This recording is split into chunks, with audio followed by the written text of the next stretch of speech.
오늘의 증시 브리핑 시작하겠습니다. 시장이 상당히 많이 빠졌는데요. 빠진 재료들을 좀 살펴보면 가장 대표적으로 부각된 게 미국의 물가 지표가 예상했던 것보다 높게 나왔다. 이런 내용들 때문에 많이 빠졌죠. 그러니까 음식료, 그다음에 교통비 이런 것들이 예상했던 것보다 훨씬 더 높이 올라가서 에너지 비용이 전달 대비 좀 줄어들긴 했지만 전체적으로 생활 물가가 많이 올라갔고, 이렇게 물가가 계속 올라가면 미국이 과연 0.5% 두 번 정도 하는 걸로 긴축이 끝날 수 있겠느냐.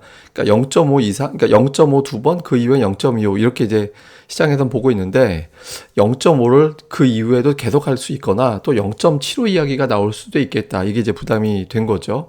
소비자 물가 지수 같은 경우 전월 대비 0.3%, 전년 대비 8.3% 올라가는데 예상치가 그거보다 낮았었거든요. 그리고 이제 근원 CPI 같은 경우도 역시 예상했던 것보다 훨씬 높게 나왔죠. 그러니까 물가에 대한 부담이 긴축 강도를 세게 할 수 있다, 이런 우려로 이제 부각이 되면서 이제 시장에 빠진 그런 모습을 보였고, 또 하나는 이제 믿었던 그 종목이 두들겨 맞는 모습을 보면 아무래도 투자 심리가 더 위축을 받게 되거든요.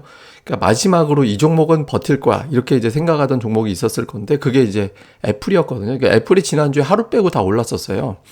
그런데 이제 이번 주 들어서는 하락하는 날이 훨씬 많아지고 있고 급기야는 5%나 빠지면서 전생의 시가총액 순위도 역전이 됐잖아요. 그러니까 아람코하고 애플하고 뒤집어졌는데 이게 연초에 1조 달러 차이가 났었거든요. 그러니까 애플이 거의 3조 달러 정도 됐으니까 1조 달러 정도까지 차이가 나던 게 이게 뒤집어졌으니까 애플이 20% 빠지고 아람코가 거의 30% 가까이 올라오면서 이게 역전이 됐다. 근데 아람코는 석유회사고 그러니까 애플은 기술주 잖아요. 그러니까 이게 시장 자체가 성장 이런 거 또는 이제 일종의 가치주로 보는 시각도 있습니다. 애플을. 근데 그런 종목이고 뭐고 지금 무조건 이제 인플레이션에 투자하는 게 무조건 맞다. 이런 어떤 정서들이 나오게 되면서 마지노선 애플까지 무너졌다. 이런 것도 역시 부담을 줬을 겁니다. 그리고 저는 이 문제가 가장 큰 요인이었다라고 보는데 이제 가상화폐.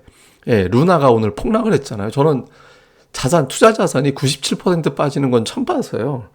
이건 스토리는 제가 나중에 기회가 되면 한번 정리를 해드릴 텐데, 어쨌든 루나가 폭락을 하면서 비트코인을 비롯해서 상대적으로 표현하기는 그냥 우량한 가상화폐, 우량한 가상화폐라는 표현이 좀 그렇긴 한데 어쨌든 다른 가상화폐까지 끌어내렸죠. 근데 이게 이제 예전에 리먼 사태나 그 이제 부동산 버블 터진 거고 2000년도에 이제 IT 버블 터졌을 때 이런 거 같이 혹시 이런 가상화폐발 버블이 터지면서 이게 이제 빅조트가 만들어지게 되고 그 과정에서 이제 이제 투매가 나오고 이걸 마진콜 터지면서 이제 이래저래 다른 자산 다 팔아야 되는 그런 상태가 터지는 거 아니냐. 그러니까 가상화폐발 금융위기 이런 걸로 또 투자들이 연결을 했던 것 같아요. 근데 그러니까 루나가 오늘 거의 사실상 휴지가 돼버리면서 이 자체는 더 빠지는 게 의미가 없게 되긴 했잖아요. 그러니까 루나 자체는 오늘 하락한 걸로 반영되면 되는데 그 이후에 예를 들어서 비트코인이 여기서 더 빠져서 오늘 2만 1000달러인가요? 얼마 이하로 내려가게 되면 마진콜 이슈 터지기 시작한다라는 보도도 나왔잖아요. 제가 정확하게 몇 달러인지는 기억을 못 하는데 어쨌든 이후에 가상화폐가 여기서 더 빠지게 되면 대표적으로 이제 비트코인이 여기서 폭락을 하는 상황이 만들어지게 되면 투자자들이 이 버블 터지면서 금융위기 가겠구나 이렇게 또 연상할 수도 있었거든요. 그래서 오늘 이 재료가 투자자들을 압박하는 그런 요인이 됐던 것 같습니다. 그래서 이후에 이제 가상화폐 가격의 하락폭이 좀 진정되는지 여부가 단기적으로는 되게 중요한 변수 중에 하나일 것 같습니다. 다음에 이제 수급에서는 사실 오늘 외국인들이 많이 판 건 아니었어요. 그러니까 기관도 안 팔았거든요. 그렇게까지는. 그러니까 많이 판 건 사실인데 어마어마하게 물량이 터진 건 아니잖아요. 그러니까 개인이 1조 원 이상 매수하고 그런 건 아니었거든요. 근데 빠졌다? 그러면 이제 우리가 얼핏 보면 개인들이 많이 샀구나. 그래서 빠진 거지. 이렇게 생각할 수 있겠지만 실제로는 아마 개인들 매도가 되게 많이 나왔을 겁니다. 저게.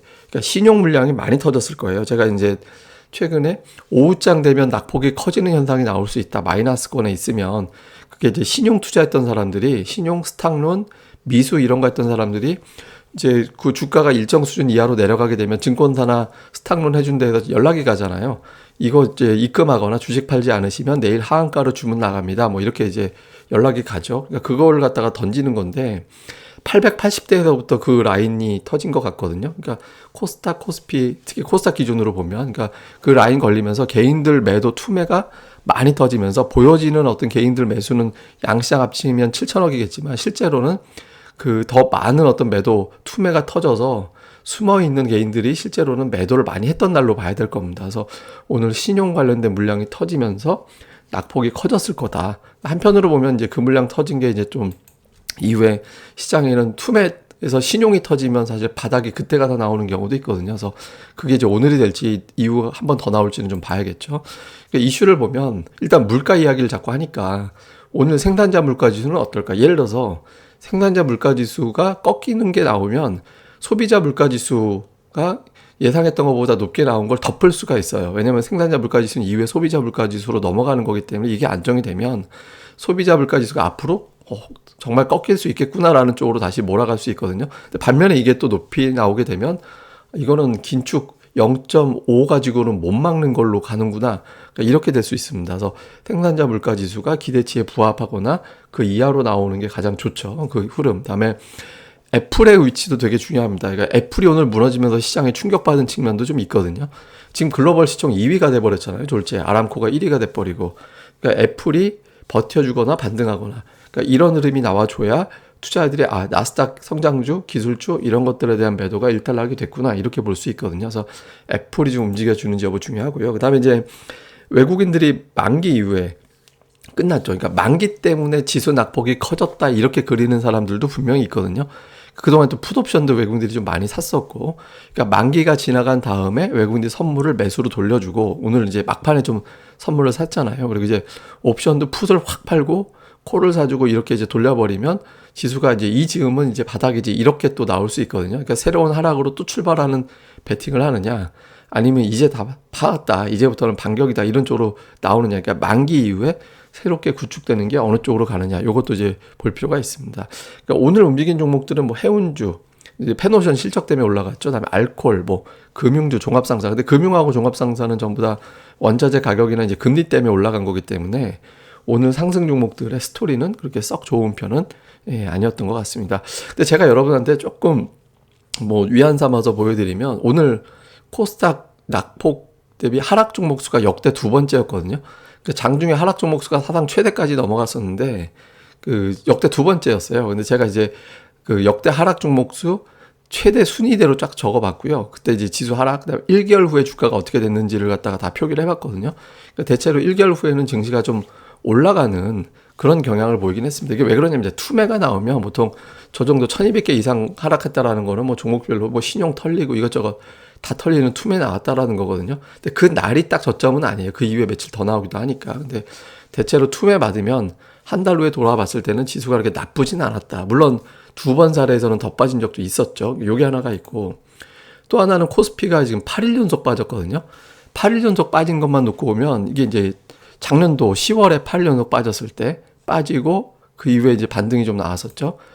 그리고 이제 2018년도 요때는 빠지고 횡보하다가 또 빠지고 이렇게 되는 적도 있었고, 이거는 이제 2014년도 빠지고 그냥 V자로 바로 복원한 적도 있습니다. 그러니까 빠졌다가 바로 복원했다가 이후에 이제 한 달 정도 있다가 다시 흘러내렸다가 쭉 올라가고 이런 적도 있었고, 이거는 이제 2008년도 폭락 나오고 급반등하고 폭락하고 또 올라가고 이렇게 올라간 적이 있었거든요. 그때마다 다른데 지금 8일 연속 코스피 하락했잖아요. 9일 연속 하락한 건 한 번밖에 없었어요. 2000년도 9월. 그 이후에 이제 없었거든요. 그래서 시장이 어지간하면 좀 반등할 것도 같은데, 그러니까 반등이 중요한 게 아니라 반등의 내용이 중요합니다. 그러니까 외국인들이 이제 반등 쪽이 연속적으로 올라갈 수 있도록 베팅을 해주느냐, 그 반등에다 대고 때리느냐, 이게 되게 중요하거든요. 근데 그 수급은 뭐 내일 보게 되니까 그 내용은 이제 내일 보는 대로 또 정리를 해드리도록 하겠습니다. 예, 그럼 또 기운들 내시고요. 좀 힘들 내시고, 뭐 이게 또 이렇게 하다가 또 반등도 나오고 하니까 기운들 내셨으면 좋겠습니다. 그리고 추가적으로 자세한 내용들이 나올 때는 제가 이제 방송에서 그리고 텔레그램에서 내용을 전달해 드리도록 하겠습니다. 예, 그럼 감사합니다. 다음에 뵙겠습니다. 그리고 구독하기 꼭 부탁드릴게요.